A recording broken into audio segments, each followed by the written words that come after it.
विशाल अंग्रीश चंडीगढ़ से बने। तो विशाल, अपडेट क्या है अभी की, और दूसरा जेजेपी की तरफ से अभी कोई बयान सामने नहीं आया। ये सस्पेंस क्यों बना हुआ है कि हमने गठबंधन तोड़ दिया है या इस वजह से हम अलग हुए हैं? ये कब सामने आएगा?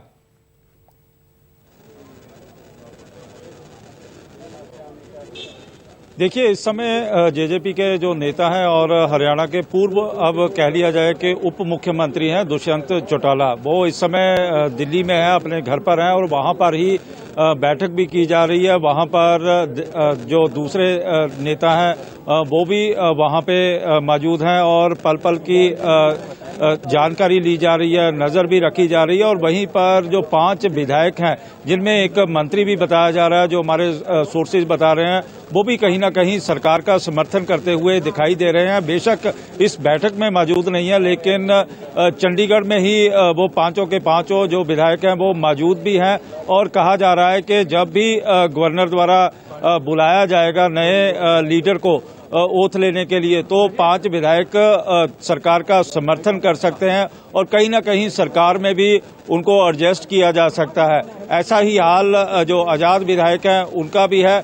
और वहीं पर जो इस समय पूर्व मंत्री हो चुके हैं, उनमें से कुछ लोगों को मंत्रिमंडल से हटाया भी जा सकता है, कुछ नए चेहरे लाए जा सकते हैं और जो एंटी इनकम्बेंसी है उसको कहीं ना कहीं स्लो करने का प्रयत्न किया जा रहा है। बेशक इस समय जो मुख्यमंत्री, जो पूर्व मुख्यमंत्री हैं मनोहर लाल खट्टर और भाजपा के जो दूसरे विधायक हैं, उनकी बैठक अभी भी चल रही है। और विशाल, एक नाम जो सामने आ रहा है, जो हमारे विशाल एक नाम जो सामने आ रहा है इस रेस में, देखिए टीवी स्क्रीन पे हम चला भी रहे, मनोहर लाल खट्टर है, नायब सैनी है इस रेस में, और अनिल विज। लेकिन अभी जो प्रमुखता से सबसे ज्यादा नाम लिया जा रहा है वो है नायब सिंह सैनी का। आपको लग रहा है कि यहां पे नायब सैनी इस रेस में आगे निकलते हैं या फिर बीजेपी सरप्राइज करेगी हर बार की तरह इस बार भी?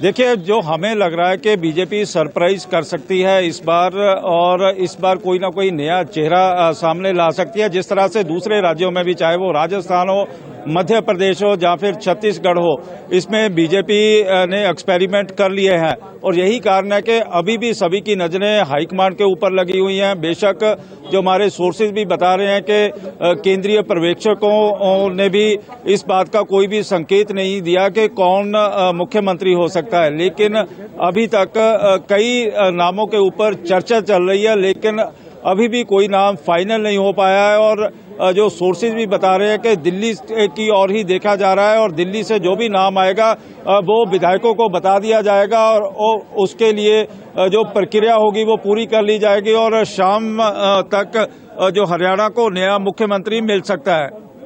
ठीक है। अपने दर्शकों को एक और बड़ी खबर बता दें। हाल में ही बीजेपी से कांग्रेस में शामिल हुए ब्रिजेंद्र सिंह का ट्वीट सामने आया और देखिए ट्वीट में क्या लिख रहे हैं। मैं ज्यादा शायरी तो नहीं जानता, पर आज के हरियाणा के घटनाक्रम पे ये शब्द याद आ रहे हैं, बड़े बेआबरू होकर तेरे कूचे से हम निकले।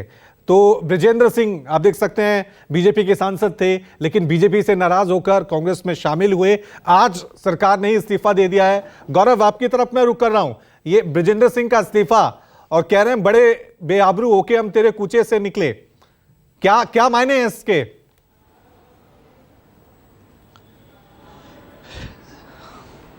देखिए, बिल्कुल जहां तक ब्रिजेंद्र सिंह की बात है, उनके क्षेत्र में उनकी स्थिति बेहतर नहीं थी, वो एक अलग बात है।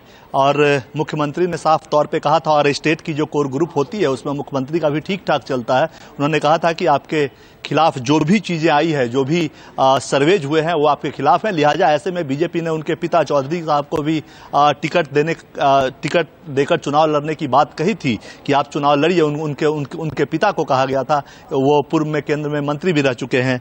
ऐसे में उन्होंने भी स्वीकार नहीं किया और वैसी स्थिति में बीजेपी ने साफ साफ कहा कि उनका टिकट रिपीट नहीं होगा, क्योंकि जनता उनके खिलाफ है उनके क्षेत्र में, इसलिए उनको टिकट नहीं मिल रहा था। ऐसी स्थिति में वो मौके को भांपते हुए वो कांग्रेस में चले गए। जाहिर सी बात है, अब ऐसे समय में जब कोई नेता 2 दिन पहले बीजेपी छोड़कर कांग्रेस में जाता है और राज्य में उथल पुथल की स्थिति आती है तो उसे ट्वीट करने का हक है, उसे अपनी बात कहने का हक है।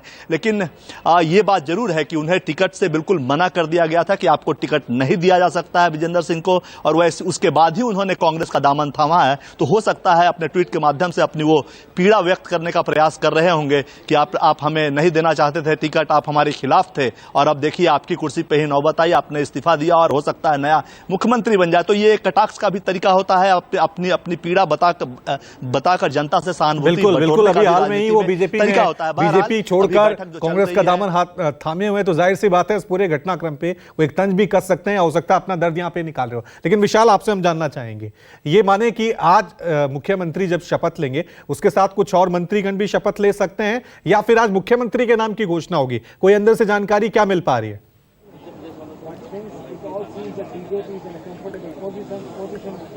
देखिए, इस समय गवर्नर हाउस में शामियाना लग चुका है और समझा जा रहा है कि पूरी की पूरी जो कैबिनेट होगी वो इसके लिए आज शपथ ले सकती है, नया मुख्यमंत्री भी ले सकता है। बेशक अभी नाम किसी का सामने नहीं आया, लेकिन जिस तरह से गवर्नर हाउस में शामियाने लगने शुरू हो गए हैं तो उससे क्यास लगाए जा रहे हैं कि सिर्फ अकेला मुख्यमंत्री ही नहीं, पूरी की पूरी जो कैबिनेट होगी वो शपथ ले सकती है। और वहीं पर जिस तरह से पहले भी आपने कहा कि ब्रजेंद्र सिंह ने ट्वीट भी किया है कि तेरे कूचे से बड़े बेआबरू होकर निकले, वो सीधा का सीधा जो ट्वीट था वो दुष्यंत चौटाला के लिए था, क्योंकि दुष्यंत चौटाला हिसार लोकसभा सीट से अपनी दावेदारी कर रहे थे और दावेदारी के चलते ही वो चाहते थे कि गठबंधन का धर्म निभाते हुए हिसार लोकसभा सीट उनको दी जाए। और इससे पहले दुष्यंत ने भी एक जो शायरो शायरी की थी जब उन्होंने कांग्रेस का दामन थामा था, और आज उन्होंने पलटवार भी किया है कि बड़े बेआबरू होके तेरे कूचे से निकले,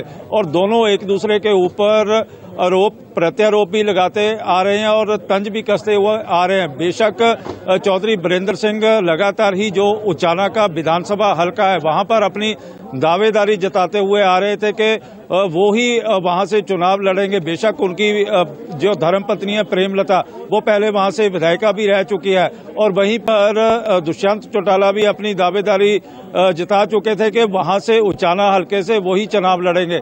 बेशक अब लोकसभा चुनाव आने वाला है और कुछ महीनों बाद ही हरियाणा में विधानसभा चुनाव आने वाले हैं, और जो उचाना सीट होगी वो काफी गर्म सीट मानी जा सकती है कि सभी की नजरें इस सीट के ऊपर होंगी कि वहां पर कांग्रेस चौधरी बीरेंद्र सिंह को चुनाव लड़ाती है, प्रेमलता को लड़ाती है, या उनके मुकाबले में दुष्यंत चौटाला लड़ते हैं, जहां उनके भाई वहां से चुनाव लड़ते हैं। फिलहाल सभी की जो नजरें हैं इस जो लेकिन विशाल, एक घटनाक्रम जेजेपी के लिए यहाँ पे बड़ा हुई है कि बड़ा ये हो सकता है, जेजेपी 5 साल तक बीजेपी के साथ सत्ता में रहे, अब अगर वो अलग चुनाव लड़ेंगे तो किसके खिलाफ चुनाव लड़ेंगे? ये भी तो है ना, जनता में किसके खिलाफ वो जाएंगे? बीजेपी के खिलाफ तो उनको वोट मांगना होगा ना, लेकिन वोट कैसे मांगेंगे? वो जनता में क्या मैसेज देंगे? उनके साथ तो 5 साल सत्ता में रहे, बीजेपी के साथ तो वो गठबंधन रहे, अब बीजेपी ने उनको हटा दिया है।